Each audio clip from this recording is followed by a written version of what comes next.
Praise the Lord. The best wishes to you and your family members in the name of God. దేవునికి మహిమ కలుగును గాక.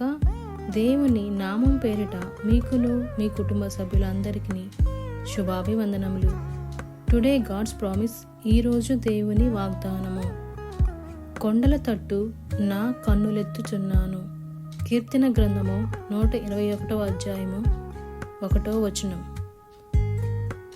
I will lift up mine eyes unto the hills. Psalms 121 chapter 1 verses. ప్రియమైన సహోదరి సహోదరులారా, ఈ ఉదయకాల సమయంలో దేవుడు ఈ వాగ్దానం ద్వారా మనందరితో మాట్లాడుచున్నాడు. అదేమనగా, కొండల తట్టు నా కన్నులు ఎత్తుచున్నాను. అక్కడ సందర్భం, దావీదు మహారాజు గారు తన యొక్క బాధలో మరి ఎవరు రక్షించేవారు మరి ఎవరు లేక ఉన్నప్పుడు దావీదు మహారాజు గారు దేవుణ్ణి ఆశ్రయంగా చేసుకొని నీతిమంతుడైన దేవుడు నాకున్నాడు అని ఒక గొప్ప నిరీక్షణతో నమ్మకంతో దేవుని వైపు చూశాడు.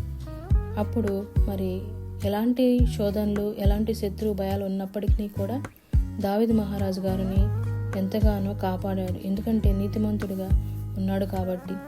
మరి దావీదు మహారాజు గారి జీవితంలో తోడై ఉన్న దేవుడు మరి నా జీవితంలో దేవుడు మరి అలాగ ఆశ్రయంగా చేసుకొని మనం ఉంటున్నామా, మనల్ని మనం పరీక్షించుకోవాలి. ఎందుకనగా దావీదు మహారాజు ఎలాగైతే దేవుణ్ణి ఆనుకున్నాడో, ఆశ్రయాన్ని చేసుకున్నాడో, అలాగే మన యొక్క కష్టాల్లో మన జీవితాల్లో ఏ సమస్య వచ్చినప్పటికీ, ఏ శత్రు భయం చేతైనప్పటికీ కూడా మనము దేవుణ్ణి ఆశ్రయంగా చేసుకోవాలి. ఆయన వైపే మన కన్నులెత్తి చూస్తూ మన యొక్క శ్రమల్లో నుంచి దేవుడు మనల్ని కాపాడుతాడు. ఇలాంటి జీవితాన్ని, ఇలాంటి ప్రార్థన ఆత్మను మరి అట్లాంటి విశ్వాసాన్ని, నమ్మకాన్ని, నీతిని మనము ప్రేమించినట్లయితే దేవుడు మన పక్షాన యుద్ధం చేస్తాడు, మనల్ని సురక్షితంగా కాపాడుతాడు. ఇలాంటి నిరీక్షణ మనమందరము కూడా కలిగి ఉండాలని దేవుణ్ణి ప్రార్థిద్దాం. ప్రార్థన. పరిశుద్ధుడా, ప్రేమ కలిగిన మా తండ్రి, మహోన్నతుడా, మీకెన్నో వందనములు, స్తోత్రములు దేవా.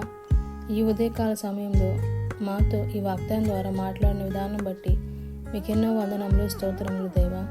ఈ వాగ్దానము మరి ఎంతమంది అయితే వింటున్నారో వారందరి జీవితంలో నెరవేర్పు దయచేయమని, మరి అలాంటి హృదయంతో ఎవరైతే ఉన్నారో నిన్నే ఆశ్రయంగా చేసుకొని కష్టాలన్నిటిలో నుంచి విడుదల దయచేయమని నజరేయుడైన యేసుక్రీస్తు పరిశుద్ధ నామమున అడిగి వేడుకొని పొందుకొని ఉన్నాము.